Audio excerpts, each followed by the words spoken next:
वक्फ bill पर बढ़ गया इंडिया गठबंधन। संजय राउत ने कर दिया मोदी का समर्थन।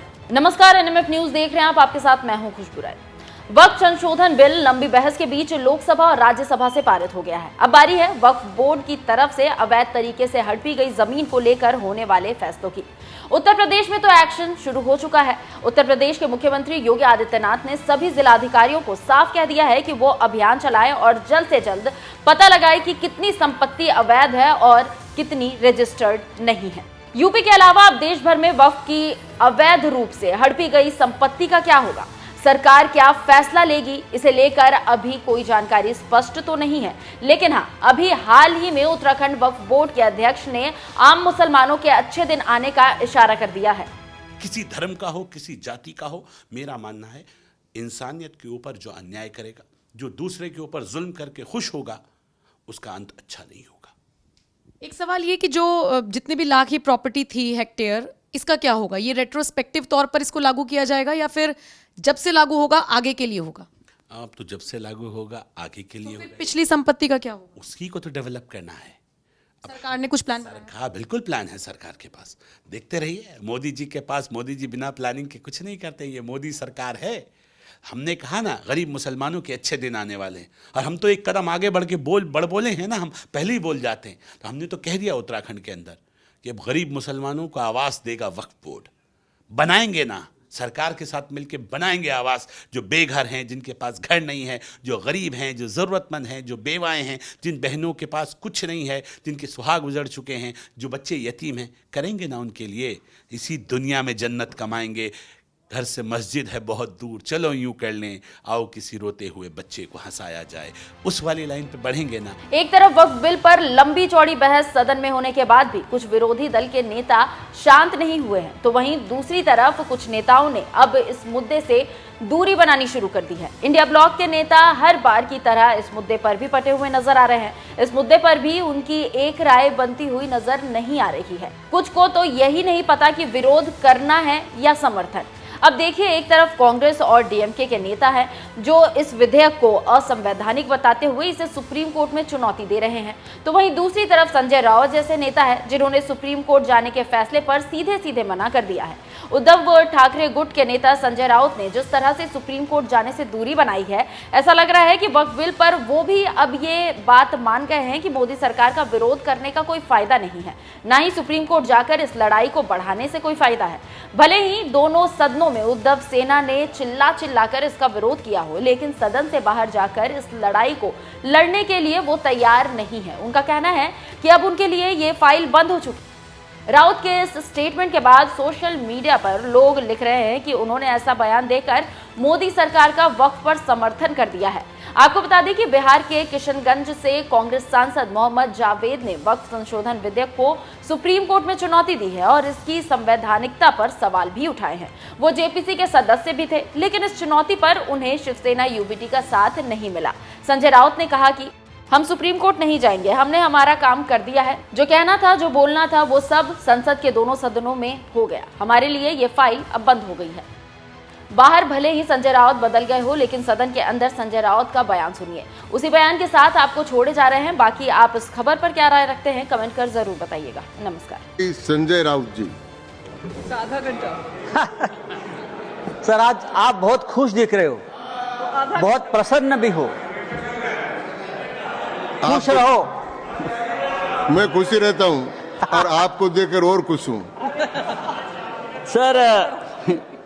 सर मैं देख रहा हूँ कल से दोनों सदनों में गरीब मुसलमानों की बहुत चिंता हो रही है। अचानक इतनी चिंता हो रही है कि मुझे डर लगने लगा है, और मुसलमान भी डरे, हिंदू भी डरे हैं कि इतनी चिंता गरीब मुसलमानों की क्यों हो रही है।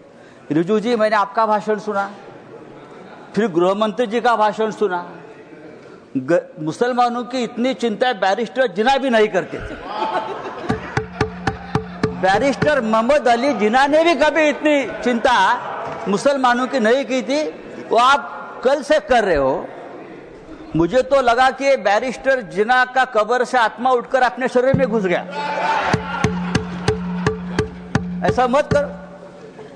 हमें पहले लगता था कि हम सब मिलकर एक हिंदू राष्ट्र बना रहे हैं।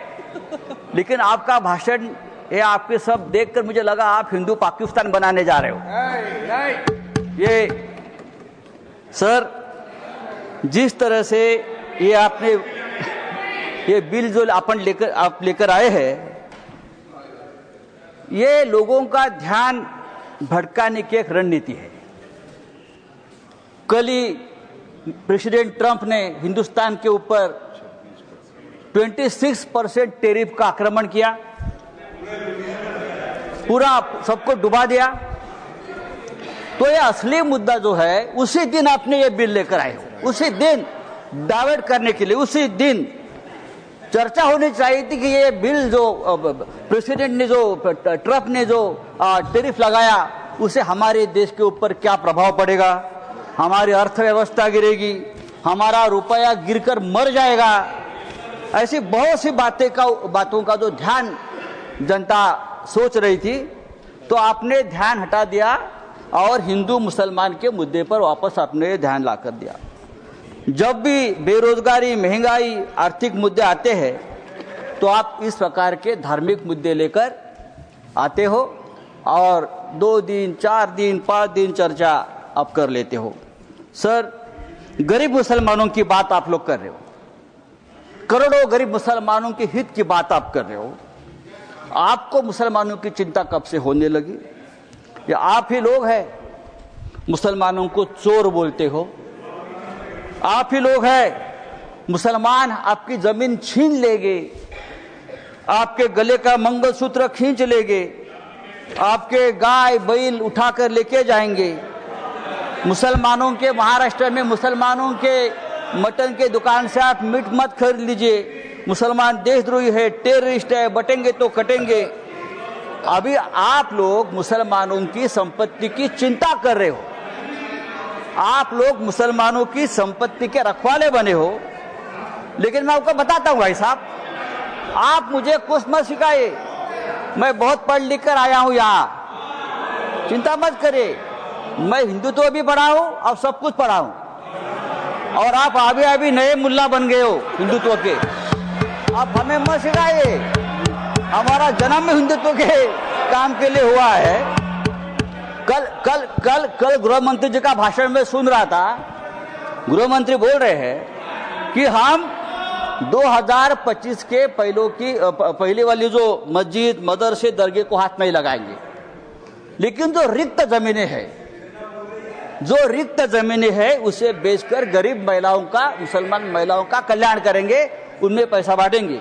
रिक्त जमीनें तो आखिर आप बेचने खरीदी के बात पर आ गए, जिसका डर था कि जमीन बेचेंगे, जमीन खरीदेंगे, या ये जो आपका मूल उद्देश्य है बिजनेस, व्यापार, उसके ऊपर आए। आप चुप नहीं बैठेंगे, आप जमीन बेचकर ही रहेंगे। धारावी का जो हो गया है अयोध्या में 13,000 एकड़ जमीन का घोटाला हुआ है। मैं राम मंदिर का नाम नहीं लूंगा, अयोध्या में 13,000 एकड़ जमीन का घोटाला हो गया है। केदारनाथ में 300 किलो सोना गायब हो गया है। आप हमारे हिंदू धर्म की जमीन का रक्षा नहीं कर पा रहे हो, अभी आप मुसलमानों की जमीन की रक्षा करने की बात कर रहे हो। सर, डिफेंस की जमीन आपने बेच दी अयोध्या में, किसको बेच दी? तो आपका पूरा ध्यान जो है, ये जो 2 लाख करोड़ की जमीन है, प्राइम लोकेशंस, वो किसको देने वाले हैं आप? या तो खरीदने वाले एक ही, बेचने वाले भी 2 है, खरीदने वाले भी 1 है।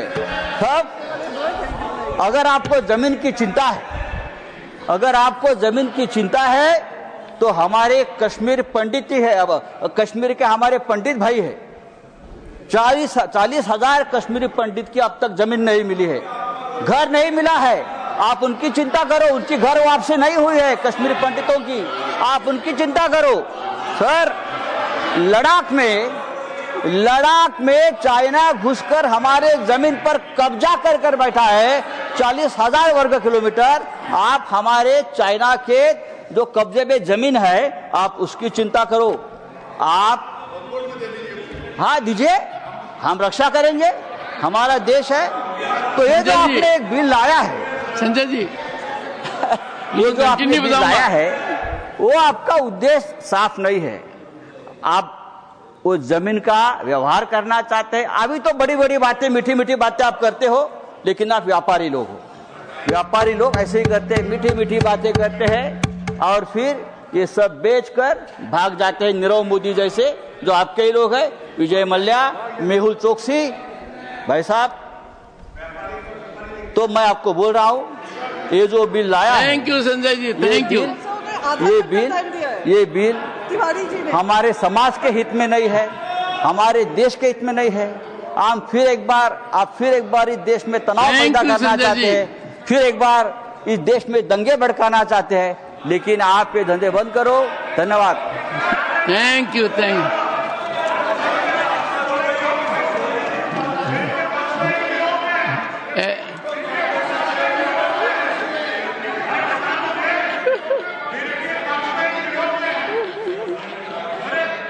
ऐसा है नीरज जी, आप देखिए संजय बता चुके हैं, उनकी मजबूरी समझिए।